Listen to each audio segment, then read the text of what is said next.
So leading up to my NDE, which was brought on by suicide, I was looking for love in all the wrong places. I was looking for love outside myself and never really fulfilling that search. I had previously gone through a lot in the year leading up to the event. I had lost someone very close to me, had gone through divorce. I had relapsed, and I was just in a very low space. I ended up taking poison and pills, and I knew that I was going to be alone for about 12 hours. There was a window where I was going to be able to complete this without anyone being able to interrupt. And it was Sunday morning in between 7:30 and 8:30, and I consumed the poison and pills. And the first thing that I remember after consuming was being in this black space that just felt like eternity. I couldn't see anything in front of me. I didn't see a body. It was just black, just being. And how long I was here, I do not know. Um, it could have, been moments. It could have been years. I had no recollection of time where I was at. And then the first thing that I remember was instantly I was hovering above the bed and I saw this body laying lifeless on the bed. And I started to examine it to kind of figure out what the heck's going on. And I started to slowly remember what had taken place, that, whoa, this was me and I was outside the body. From that moment, I then was seeing my boyfriend, husband now, and he was standing above the bed and he was very distraught, very upset. And then medical people started to come in the home and into the bedroom. I remember being carried out in a body bag. It has been confirmed that it was a sheet that was wrapped fully around me and was carried into the ambulance. In between the time of waking up in the hospital from being in that room, there's not much memory there for me to speak on. But I do remember and recall waking up in the hospital, but I could not really fully see the hospital room. It was more like my senses were picking up what was going on around me. I could feel that, I was on a bed, and because I've been in and out of the hospitals the majority of my life, I knew the sounds of a hospital emergency room. I could hear the monitor beeping. I could hear the chaoticness going on in the room, but I could not visually see at this point. I remember feeling a very heavy sensation, and once again, I fell under. And this time, when I came to, I was in this brick building. It was very dim, but I was surrounded by like this reddish, orangish brick. And I was laying on this bed. And while I was laying on this bed, I was able to open my eyes and look around. And I started to come up and levitate out of the body. And as I did so, I saw this little screen and a larger screen. And I realized that I was attached to this silver cord. And it was attached to the body. And even as I started to levitate up out of my body, it was still connected to my spirit form. There was green codes coming down these tablets. And I started to levitate up, float, and glide. And I realized, whoa, what's going on? And I was starting to kind of remember and recall taking, the substances and everything that had gone on. I started to glide through the hallway to my left, and there was this large sliding glass door. I went straight through it. And as I went through it, I was now outside, and everything was this bright, bright green. And it was a garden of some sort. And there's two trees. I remember them very distinctly. They were about 12 feet apart, and they were exactly in the same place, mirroring each other. I felt like a pulling, almost like a gravity pulling towards this first tree on the right. And I started to go up it. For whatever reason, I was called to go up this tree. I don't know, but I was being called and kind of forced up it. I could not get to the top of the tree, and I came back down. So when I came back down, I remember that I started to glide over to the other tree. And as I started to glide over to the other tree with that same intense force pulling, I started to go up this tree. And when I did, it transformed into like a tree house of some sort, where it turned into this room where there was a chair and a large screen TV with static going down it. And as I started to look into this screen and see the static that was coming down, I instantly woke back up and I was back in the hospital room. I was trying to open up my eyes and look around, still very disoriented, feeling very heavy. I was unable to fully come to, and I was unable to fully open my eyes. There were people in the room asking Lisa, asking me the hospital questions, and I was unable to answer, unable to fully come to. I felt the same heaviness consume, and I fell back under. When I fell back under, I was back in this brick building attached to those two screens with the cord, and I started to levitate up out of the body once again. And this time I went the opposite way than on before, and I started to glide through the walls down this hallway, and I saw two individuals that are still alive in my reality today, named Stephanie and Brittany, and they could not see me. I could see them, and I was aware at this point of who they were. I started to glide past them, and I made it back outside. And the tree that I had previously successfully been able to go up, I went up once again. And I was being, that same pulling towards it. So as I went up this time, it transformed to the same room again, and there was the chair and the screen. This time, there was not static going down the screen. On the screen were all these little glimpses, and I knew in that moment that they were all me. All of these little, segments of content streaming were all stories and lives that I had lived, will live, or was living. How I knew that in that moment, I do not know, but I knew it with certainty. I knew what was going on, what I was looking at. And as I started to examine the different stories of my life that was playing on this screen, my eyes locked, or my awareness locked onto the glimpse where I was hooked up to monitors in the hospital room. And as I started to look closer, I felt like this vortex, and I went straight into that scene. And I woke up once again in that hospital room. This time I was able to slightly open up my eyes, but then I was unable to see clearly in the room. This time I felt like a very intense vibration and like severe heaviness. And I could hear the nurse's voice or the tone of their voice was very panicked. And they were saying she's seizing, but there's no sign of brain activity on the monitor. And as those words entered into my mind, I felt even more heavy. And then I just completely fell under. And this time when I woke up, I was not in that brick building. I was in dirt. And I started to levitate up out of this dirt, and I knew that it was coming down off of me. I didn't have a body, but I still was able to feel the dirt coming off of me. So there must be some sort of senses to the spirit form. And then I felt that pulling, gravity pulling force again, and it was leading me to this huge boulder, this rock. And as I made my way directly in front of it, it then was like this room to a cave, or like a stone moved, and it was like I could walk into this cave. And in this cave were more skull fragments as I was entering in. And it was completely dark within there until I started to go further in.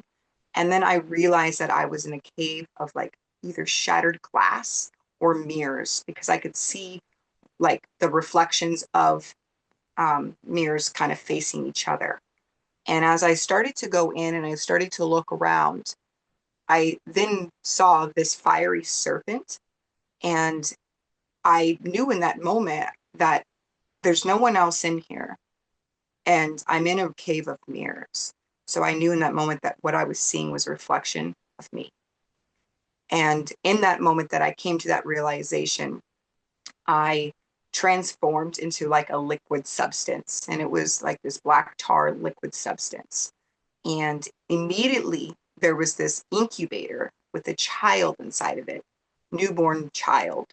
And if I would have had a body, I would be like holding this child in my arms. But I did not. So it was like levitating, floating in front of me. And as I examined and looked at this infant child, I woke up again in the hospital. And this time when I woke up, I was able to open my eyes for a few moments. And they were asking me so many questions. I was still very disoriented and still feeling that heavy feeling. I wasn't fully conscious. And so from that moment forward, I did fall back under once again. And this is when I had the heavenly vision. When I fell under, I saw this beautiful being, just gorgeous, long, flowy hair to about here. It was about a golden brown, green eyes, olive complexion, drop dead gorgeous. I've never seen something so beautiful in my life. And we merged. It was just like a coming together.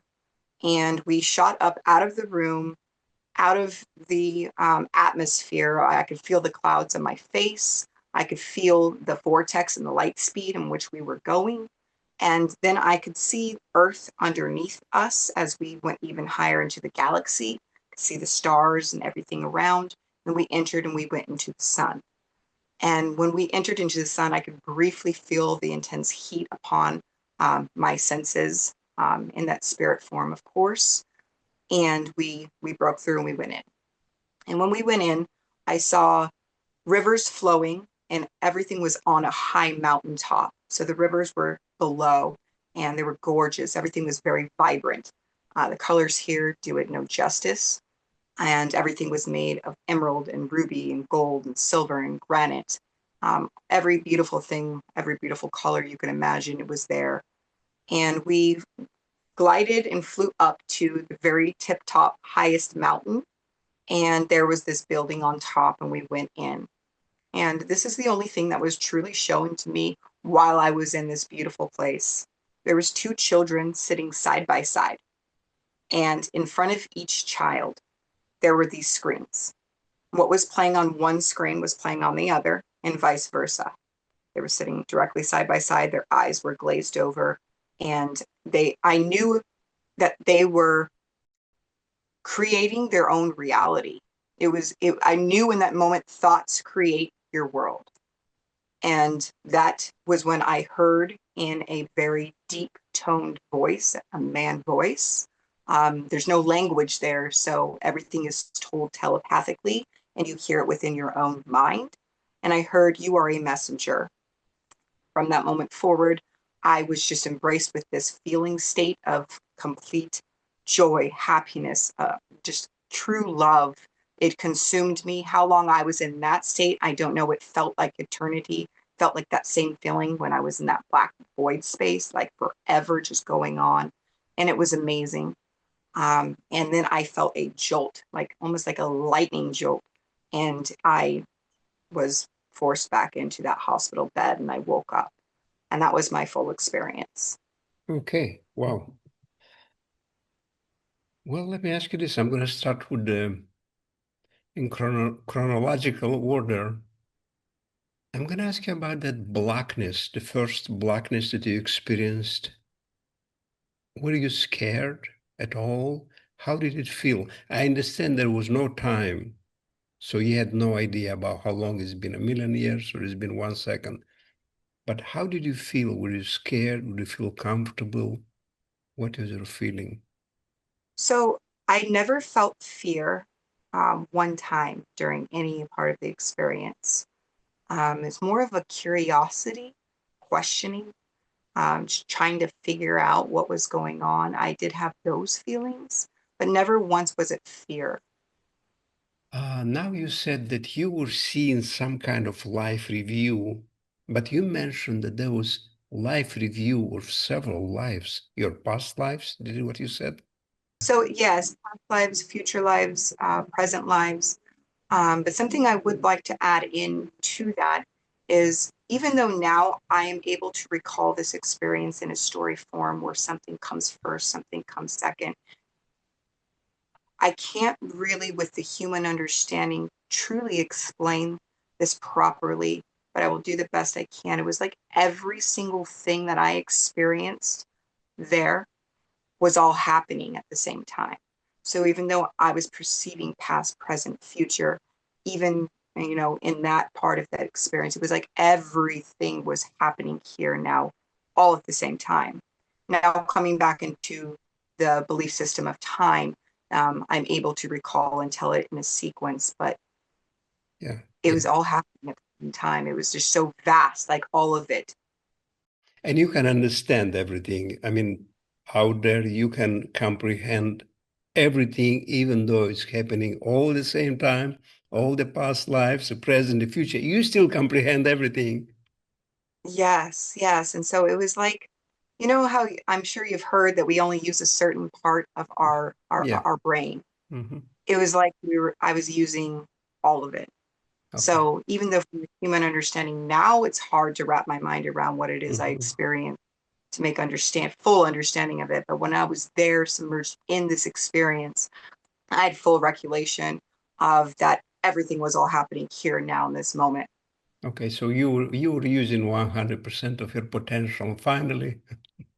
How much how much potential you think really we use here on this planet? How much? 1%? Let's say 5%, but how much do you think we use here? um, the more that we start to awaken to the truth of who we are, I believe that we tap into more percentage, Okay. most certainly. But while we're in slumber and our conscious state, we're truly moving through unconsciousness, Yeah. um, through programming from our external world. I do believe that we're using a very limited amount. Now you mentioned the one word, I made a note here. It says my reality today. I like that. It was your reality out there on the other side. And here you don't call your life, you call it your reality right here today. Yes, Um, and I see it like that. yeah. I see um, that there's so many stories going on in this quantum field um, that we get to step into. And so the one that I'm living right now is, I don't call it my life, I call it my reality because it's the story I'm currently operating. So all this understanding opened to you after your near-death experience. Before that, you had no idea about all this. None whatsoever. I was raised with Christianity. My parents were very big in the church growing up. I went to Christian school, very religious. Yeah. So it was completely just a different idea. Yeah. Um, so yes, it was a new idea to me. So did you share this experience with any Christian friends or any Christian accountants like your parents or your siblings? I did. I started to before I fully understood everything that was going on. And now looking back, that was disastrous thing to do. They thought, oh, she needs to go to the loony bin and all of this stuff. And looking back, I can understand. Now, when I speak about it, I speak with authority and I understand what happened and how I applied it in my life and the truth that I now resonate when speaking of this story. So it's a completely different vibration, not one of confusion, but one of certainty. So, of course, when I started to share the information with those around me, the response that I got was, it was relevant.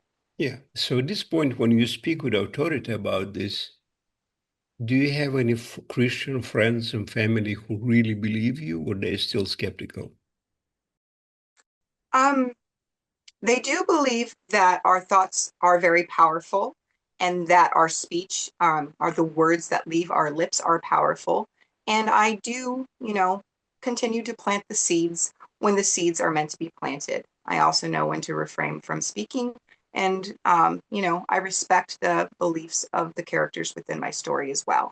Yeah. So it's not really about trying to prove truth to anyone, but rather share my experience and be a living example. Yeah. Yeah. Yeah. You mentioned thoughts. Yeah. And you said thoughts create your world. I like that very much. And everybody kind of knows about this at this point. They heard it somewhere. But can you elaborate on that? How do you understand that? That our thoughts create our world? Well, our thoughts are really a reflection of the state of consciousness in which we are dwelling in. So when I first started to understand my experience and that thoughts were shaping the world in which we live, I started to apply it in my life. I started to, see a huge difference. So I studied more. I started to look into my world for books. But it was a few years after. It was after my healing. I don't know if I mentioned that, but leading up into my NDE, I was very ill. I had liver failure, kidney disease. I was about 100 pounds overweight, depression. So as I started to heal from all of these conditions, I realized that what I was doing was working and I wanted to further my knowledge. This is when I started to come to the law of assumption, which it is also thoughts are creating things, but it is introducing us to the true power of why thoughts create things. And it is the imagination.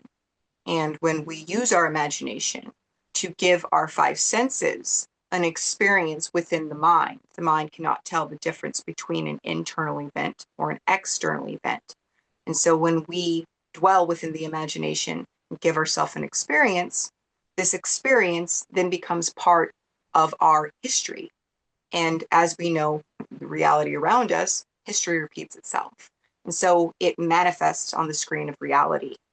And, this is how I know that thoughts truly do shape our world, but not thoughts just alone.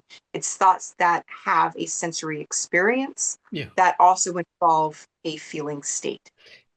Now, you mentioned that you lost 100 pounds. That's amazing. Because your people, you said you were healing. So your body basically was healing after all this. Losing 100 pounds and getting healthier, that's not due to medication. That's your body is doing the healing. That's my understanding. You just let the body So, do that. Don't interfere. I would like to hear your experience because you lost 100 pounds. I'm trying to lose 1 pound and I'm having problems with that. Well, let's hear your story. well, so my take on it is that, and this is what I actually did. I would go and I would imagine seeing myself Yeah. being the version of I am today. Yeah. I would see my mind's eye and I would dwell there because it felt good. And that's what I started to do, and I did it very often. I also then began seeing myself working out in my mind, Yeah. lifting weights, going for runs, stepping into that identity where I was someone who loved working out and loved eating healthy, and this was who I was. That's where I was dwelling within my imagination every night before rest, Yeah. as well as loving myself in my conscious state of writing myself love notes, putting little notes all around my house. I was really transforming the way that I viewed myself and the way that I was thinking in my conscious state. So, with that and the use of my imagination, I started to effortlessly and naturally really align with that new identity. So no longer was I trying to diet or trying to force myself to show up at the gym and Yeah. just like looking at the clock the whole time I'm there, like, is it over yet? Like I had previously done up until after my NDE. That is something that I was very familiar with. At this point, when applying the imagination within, I just woke up and I was this person. Like, I can't really explain it further than that. I was taking inspired action, but it was not thought out. It was not planned out. It was like I was just moving, and this was now who I was. And I started to really see that version of me. And what I mean by this is I would take pictures. So when you're on a weight loss journey, you always take pictures so you can have these pictures to refer back to.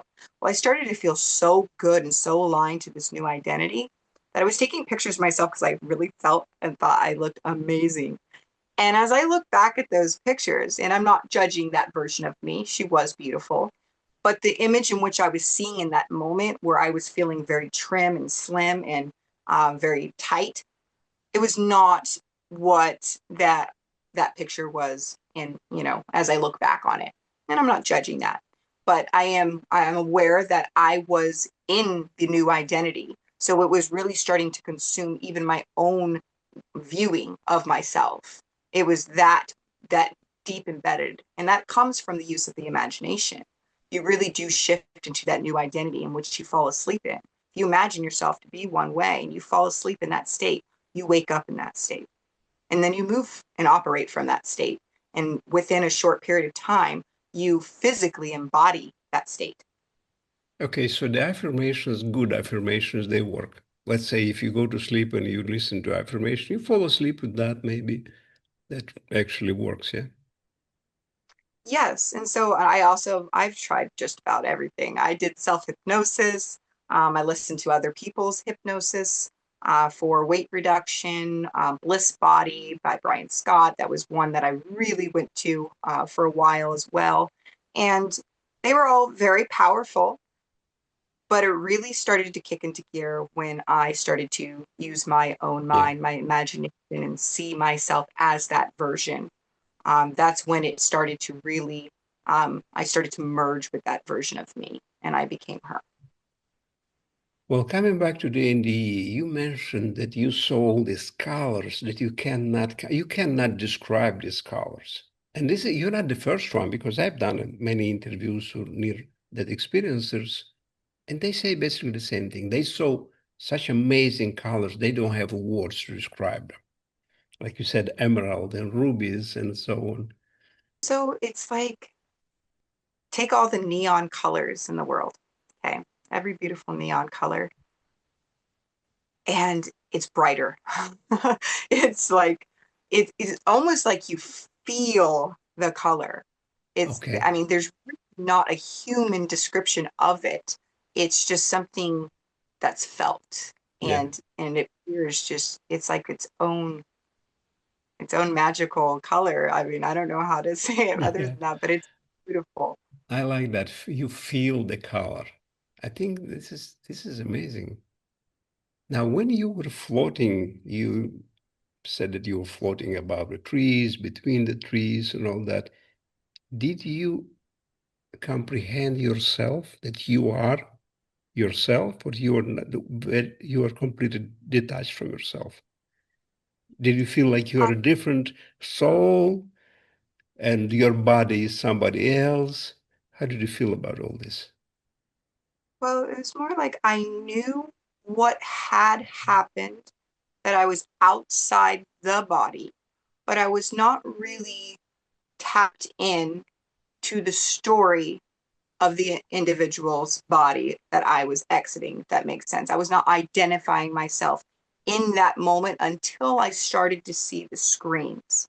When I started to see the screens, I knew, oh, okay, I'm Lisa here, here, here, here.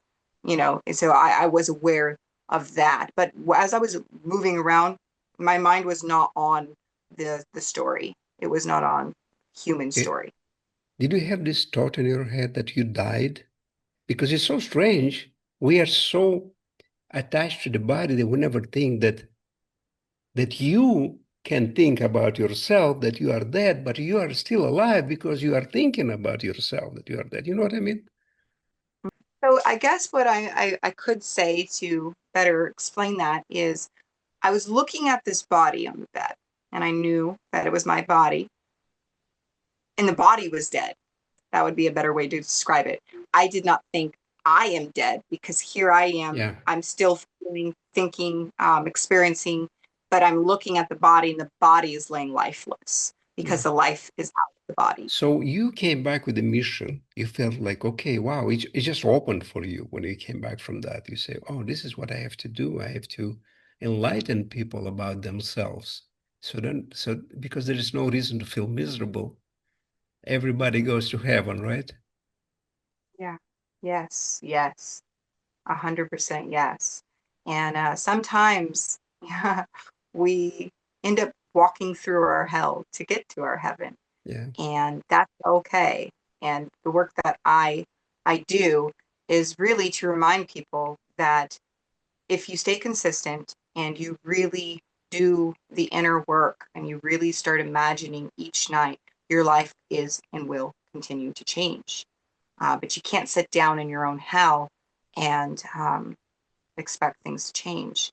So I kind of, inspire people to keep going. Yeah.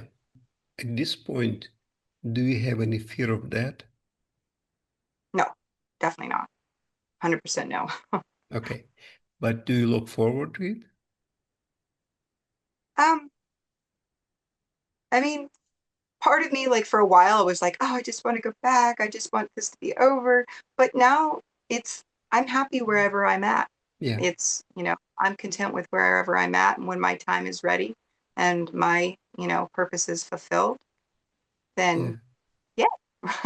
But until then, I love and I enjoy where I'm at. Yeah. So you see yourself as a soul because most people see themselves as a body. This is the only thing they see. They see a person, a body, and they associate with that. That's you. That's the body. That's John. But you, at this point, associate yourself with the soul, real person who is Eva. That's you, Lisa. I'm sorry, Eva. It's a real person who is Lisa, that's you inside that body. And you believe that the body is basically, can be born or can be buried. It doesn't matter. It's just body. It's just a part of the soil of the atmosphere of this earth. But the real soul goes back to the source. And do we still keep our identity on the other side? Do we still remember who we were and who we Um, are? that's a good question. And it's a question that I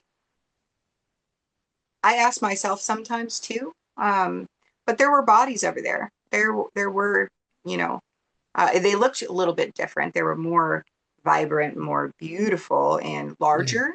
But there were bodies. So, and I understood in that moment who I was. So my recollection would be that, yeah, we don't ever lose our identity, but it's rather about who we're choosing to be in that moment is what it felt like. It didn't feel like you're just one fragment of I am. It was more like you have the choice to be whatever fragment of I am you desire to be in that moment. Now, Lisa, do you believe in reincarnation, right? I believe that we're only born, that the avatar, the body, is only born once. But when you exit from a story, you enter into another story at a young age, in between 20, 25, 30, and somewhere in there. And you continue on where you can best fulfill whatever was meant for you to fulfill. The full pattern of love in Christ, that is my belief. Christ as a pattern, not as a human being. And when that pattern is fully developed, then we move on. However, we do enter back in. That's the sense in what I make of what happened with me, because I do have memories of a past life that I was not this version of self, and I entered into a young state. I did not enter back a baby Yeah. into a baby form. So um, I don't know if we're reborn again. I believe, more according to the works of Neville Goddard, that most resonates with me, is that we re enter into a different point of the matrix simulation of consciousness, and we continue on our way. And also speaking about the reality, who thought about this 20, 25 years ago that we'll be speaking like this? It's like in person. It's not 3D, but it's so real. Maybe you can explain what's happening when people are talking like this online. How do you see these conversations online? Like people are so close. We look at each other. We're like next to each other, but we're not.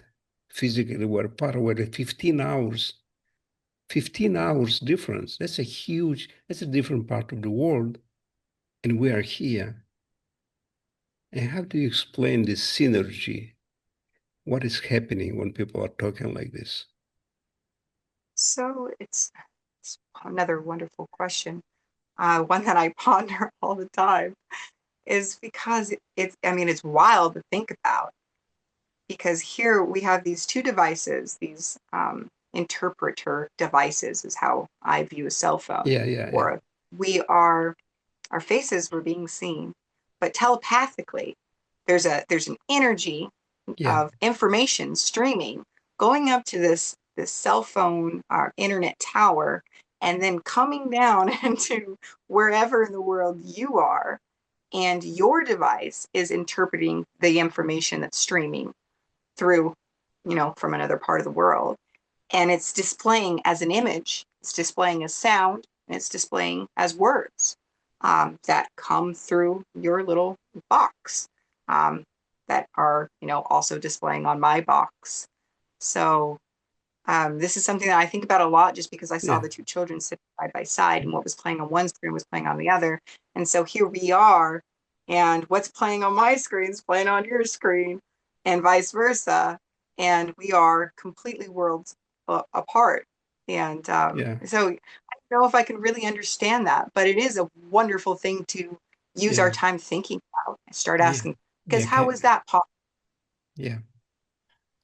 Can you imagine this like in 10, 15, or whatever years? People were going to talk to each other from different planets like that. But they're going to talk like a language, universal language, telepathical language. They're going to understand each other. I think it's already happening. Because Yeah. I believe that everything's happening all here now at once. Yeah. I believe that it already is happening, and we're just now shifting. Yeah. I really do. It's interesting. When I talk, not all guests, but a lot of guests, I feel the energy. Even though we're 15 hours apart, I do feel the energy. It's amazing. Like, how can that happen? Okay, I understand this is a device that help us, the microphone and the camera. It's just helping us to transmit the messages.